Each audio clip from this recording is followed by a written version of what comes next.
Good morning, Renee. So good to see you today. Good morning. How are you doing, Sonal? Great, great. I'm excited for this morning's, incredible presentation that I hope we unpack and unmask ABA billing in 2025.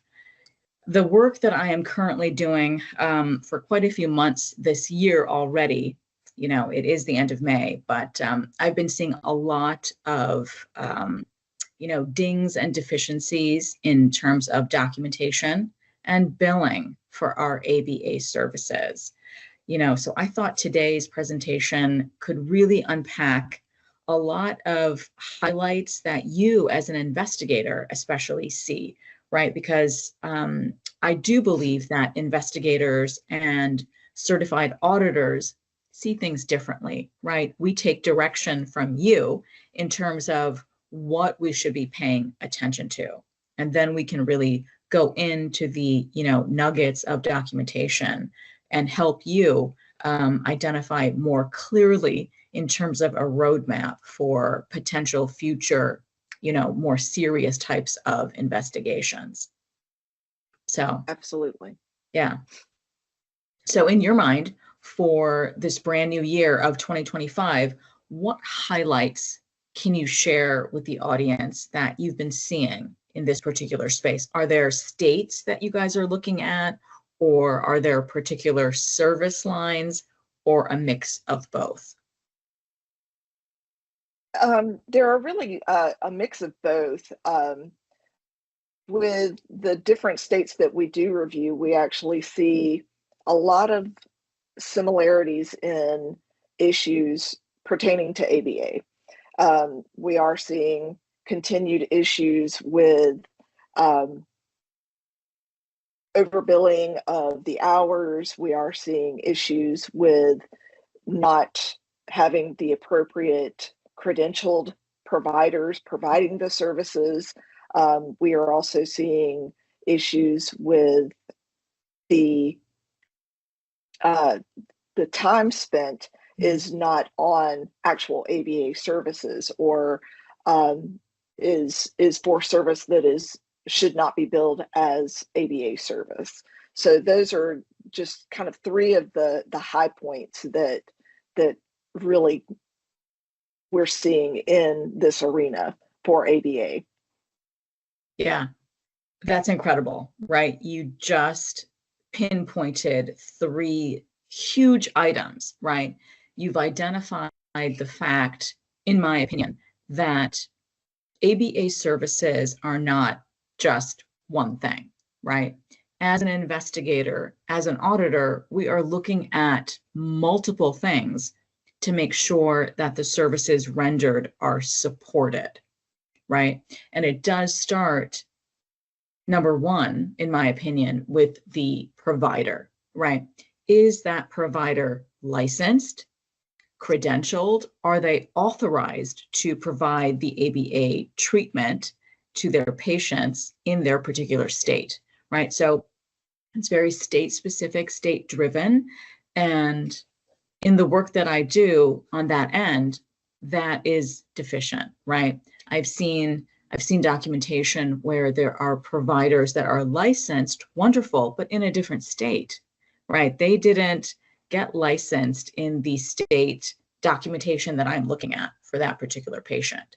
So there are issues like that as well, as you have to make sure that you are licensed properly in each state that you are trying to provide services for, to this very particular patient population. So I love that you mentioned that you've seen that in terms of licensing and credentialing, we have to have that also documented in notes, right? Because when a payer comes in, when an auditor comes in and takes a look at that documentation, if it just says something like Jane Smith, we don't know who Jane Smith is, right? Without that comma for the RBT, for the technician, or the BCBA, for the board certified analyst, right? So we have to make sure that our EMR systems are also properly functioning, right? We have to make sure that that comma with the credentials are well noted in the EMR system, because, you know, I've seen a lot of payers come back and ask for that type of clarification, like who is this provider, right? Who is this signatory on? We have no idea who this person is. So I think for that number one point that you made, it's really, really clear. And then piggybacking off of your second point, which was time, I agree with you. There is such a deficiency in terms of time that is supporting these types of services, right? This is a younger patient population, right? For the most part, with autism spectrum disorder, right? For our ABA types of services. And so as an auditor, when I'm looking at, you know, really voluminous documentation, even if it's pages and pages and pages long, it's not necessarily supporting the number of units that providers are, you know, appending out on these claims, right? They need to remember that in 2025, specifically, let's just talk about that, there are MUE limits on each CPT code for our ABA services. So we have to be cognizant of that fact. But moreover, even if you're under the MUE limit, the time units still have to be supported, right? Because again, like I stressed, these are younger kids, right? The population is young. And so you really scratch your head and say, can a child really be focused on doing their treatment protocols for a solid 8 hours, right? 8 units, whatever. Can they really be focused for that much time specifically on their activity, on their behavior modification, whatever, without taking a break, right? And so I always see documentation today in 2025 that has no indication of the patient taking a break. You know, and so that... Or you do see those times where they have taken a break, you know, where they're spending time taking a break, or they've specifically noted that they're eating lunch or they're having a snack. Those are items that, you know, again, as we were talking about just a moment ago, that depending on the state, are those things that are covered, because there may be certain regulations and certain requirements that specifically state that those items, such as lunch times or snack times or play times, are, if they are designated as such, are not covered as being able to be included within the ABA treatment. So yes, it's that fine line that the documentation needs to really make sure that they are following what their state requirements allow for, and making sure that they're providing the services that are allowed according to the statutory regulations. Yeah, exactly. Right. And so there are better ways to document that stop time for that nap, right? Because you're not technically providing any therapy for the patient while they're sleeping, right? So take pause and document how long that nap time was. And then before you push those claims out the door, you've got to look through those notes and calculate the total time accurately, right? Based on that time that you took away, that is removed, right? Because I see so much of that. You just include those full 8 hours without going back and reviewing notes to remove that nap time or that lunch time, right? And especially if eating is, you know, documented on the protocol, if they need to visualize something with their eating habits, whatnot, that's wonderful. That will count, right? But again, it has to be documented what you are, you know, using that lunchtime for to help that patient, right? So we've got to get a lot more crystal clear in our documentation styles to support the entire service. So yeah, that's excellent. That's excellent. Yeah. So in terms of our protocols or programs or treatment plans, it's called a number of things, right, in the ABA space. But in terms of that, treatment plan, I've seen deficiencies in terms of they're just very cookie cutter. They're not individualized to our unique patient's needs. So is that something that you see that payers want more individualized, more specific, or do they just want sort of a blanket template when it comes to a treatment plan for the ABA space? In terms of templates, CMS actually does have guidance that speaks to templates, and of course, their information does not. They don't condone templates, but neither do they specifically say you can't use templates. But it is that you should have some sort of delineation for each individual patient and be able to clearly indicate for each patient, for each date of service, what specifically happened on that date, what items you addressed on that date, and how it actually pertained to the protocol. And if it's a situation that if you are just performing, say, a 97153, where you're just teaching the protocol, or if it's that you're um, making changes to the protocol, such as with your CPT code 97155, you want to make sure that you're providing that specific and distinct information for that patient so that you can, should I say, we as the investigator and as the auditor can make sure that we're reviewing information that is separate and distinct for that member, for that patient, for that date of service. So that's what we really want to see, is making sure that we're seeing separate and distinct information that pertains to that patient for that date of service, and how that information actually pertains to the original protocol, or if it was a change to the protocol or modification, as it's called in the definition. So Right. Yeah, I love that you mentioned those two CPT codes, right? Those are a couple of the most important ones, right? The actual treatment, that 97153, that is performed by our technician, our RBT, right? And then that, it's called in the industry that supervision for that 97155, but the word supervision is not even in the CPT code definition, right?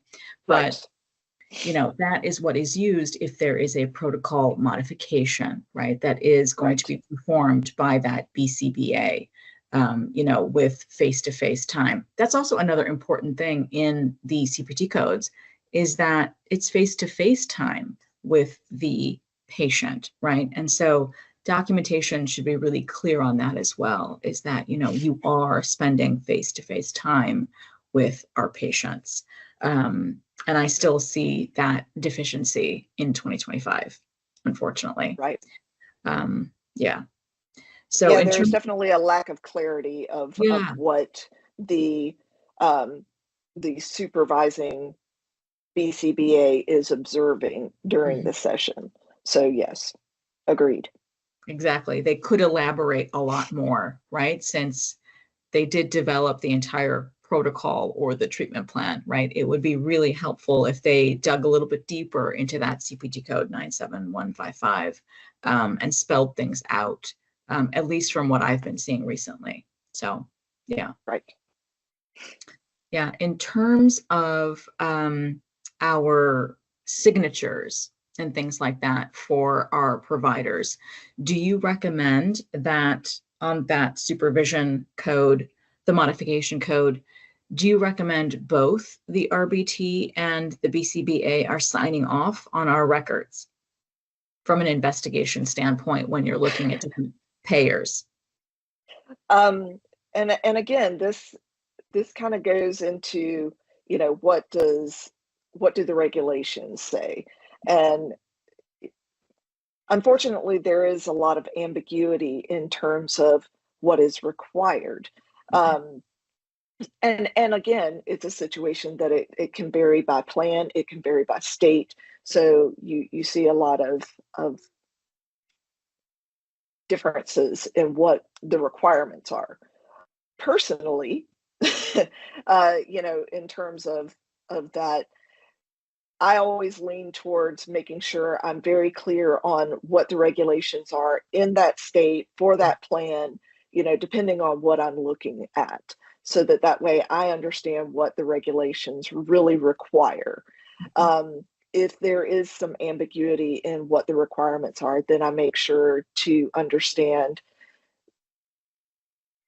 what was that really provided? Was there a clear understanding in the documentation that represents truly was that provider present, whether it's just the RBT that was present during the session, or was it that both the RBT and the BCBA were present during the session?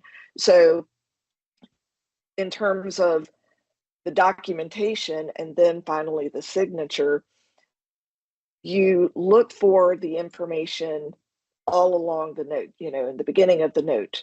Is that information present stating that one or both of those individuals or providers were present during the session? If they were present, one or the other or both were both present, is that representative within the documentation? And then finally, and this is where I get back to, there is some mixed information, and it of course varies by state and or by payer or plan. Is there a requirement that there should be the signature or authentication of the provider, whether it's just the RBT, or if it's the RBT and the BCBA, or if it's just the BCBA? If you're looking for that holistic scenario where you have both of those providers, it's again dependent upon what the requirements are for the state and the plan. If they require that there just needs to be a counter signature, the RBT with their name, credentials, and a date and timestamp, that's one scenario. If it's that you have both of those individuals with name, date, credentials, and timestamp for both, some plans prefer to have an attestation statement where there is the note from the RBT, and then at the end of that note, there is an attestation of the supervising provider stating what their observations were and how they've made it, in the case of a 97155, how they've made changes to the protocol based on their observations with their name, credentials, date, and timestamp. And then again, if it's just the BCBA, just if they are making any changes. But it is that you're always looking at making sure you're applying the regulations, applying the rules based on that particular state, that particular payer or plan, and making sure you're adhering to those. So if it's just that you need a counter signature, that's wonderful. If it's that there should be some sort of attestation statement, that's more, lends more support to what was actually performed during the service, and then what the supervising provider's signature and statement provides. I've even seen there have been moments where there are two completely full notes or progress notes, but they complement one another. So it depending on what the state requires, but it truly is that you want to see that full explanation with the thorough authentication with a name, the credentials of that provider, the date that the service was performed, and in the instance of an electronic signature, a timestamp or some sort of unique identifier, so that way you can show that it was a service performed and authenticated by that specific individual. Well, I love it. I'm glad I asked that question because it's incredibly complicated, right? And Right. we have to be able to have our providers dig deeper, right? They have to follow all of these state regulations, the payer policies, et cetera. And best practice is always to include the full signatures with the credentials and date stamps, et cetera, for the providers who are providing that service at that date of encounter, right? Right. It's imperative because that's an unnecessary, unqualifiable claim if there is a missing signature, if that's simply not performed, right? Again and again and again when it comes to that volume then of mistakes, right? So as an auditor, if I come in and if I find something that can quickly be fixed, that is wonderful, right? But if these mistakes go on and on and on because they haven't been identified by an auditor on the inside, it can really blow up, right? And escalate to more of an SIU type of a investigation, which is your expertise, right? So yeah, I'm really glad I asked that pointed question on if both are required. Yeah, that's really important. And I believe it's also important that when there is a supervision, that RBT also has to include that in their documentation, that on this date of service, right, there was a BCBA in the encounter, right? So somewhere in the introduction, part of the note, that has to be included, right? Who that BCBA was on that date of service. I've seen that requirement as well for certain states. So yeah, this is a relatively small number of codes. And I know we could talk about this the entire day in terms of the group CPT codes as well, right? We have to be aware of patient limits to our technicians, right? Each and every state will have a limit on how many patients can be seen. So it goes beyond just what the definition in CPT code might be for those types of group sessions for ABA. So we really have to have our providers research, all of their state regulations and policies, just to make sure that they're not going above and beyond, right? And seeing more patients than they actually can in any given encounter. Correct. Yeah. Yes. All right. Well, what other last takeaways do you have for our audience today? I think we've gone over a lot of information in terms of what we've been seeing as deficient so far in 2025. And, if you have any wise words for our audience to, help tighten up their documentation and billing practices also for this space, for the second half of 2025, if things can be improved. I feel like the best advice that can be given is to take a step back, make sure that you understand all of your requirements, all of your state statutes, because there are more than just what you see on the surface. There is a lot more information as far as requirements in terms of, just the perceivable in the sense of you may have your information that is provided, making sure that you provide for these individuals who have a limited or I'm sorry, I'm having a lack of words. But it's that you should be making sure that you provide enough information and provide enough care to these individuals who are compromised. Yeah. They are a special group of people who, need our care, and we need to make sure that they are getting the most appropriate care without, as you said just a moment ago, without being harried or hurried and just trying to get as much in as possible. We need to make sure that they're getting all of the care and the appropriate care based on what the guidelines allow for. It has taken some time for the states and the insurance plans to actually, get caught up with these services that are needed for these individuals.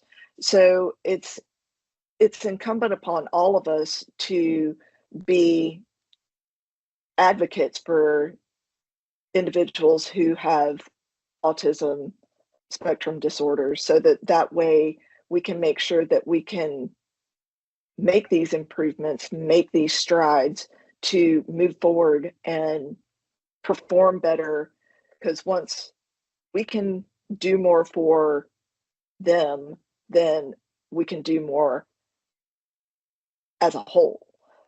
So, take that step back, make sure that you're reviewing all of your information, make sure that you're following your guidelines in terms of not only what's set by, specific societies or just within the ABA community, but making sure that you understand all of the requirements and regulations, not just, one subset, because there is a lot more to this. And I think if we all work together and understand the big picture, we can make better healthcare for this specific group of individuals.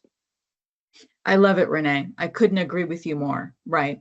This is an incredibly vulnerable patient population, and there's so much for the second half of 2025 that we could focus on in terms of compliance in the ABA space. If we take time to slow down, before we just push those claims out the door, take the time, like you stated, to review your notes, review each and every encounter, and make sure that you are buttoning up, right? Crossing all of your T's, dotting all of your I's, making sure that you're following your regulations, all of the CPT code definitions as well, and make sure that you are taking a step towards protecting this incredible population of our patients, right, that need care. And we don't want to see this continued abuse of services, right? Simply because of lack of attention to detail in documentation, because that could, from an SIU investigation standpoint, balloon up out of control when it's unnecessary, right? These are great providers doing the right thing, but it's their documentation that is not supporting these codes. So absolutely, I love your advice. Take a step back and slow down and review documentation before you're pushing those claims out the door to better protect yourself in the name of compliance. So I think it's wonderful. So I hope our audience today enjoyed this topic of conversation, because I know it's a hot one to start off the year of 2025. It came out right away in January, and we're still continuing to see it. So hopefully, with some of our nuggets today, the audience can take it away to their practices and their organizations and just implore that we slow down and review things before we send out claims to our payers. Yeah. Yeah. Well, thank you so much, Sonal. I appreciate taking this time and talking with you, and I look forward to doing more good work in the ABA realm. Absolutely, Renee. Thank you so much. Thank you.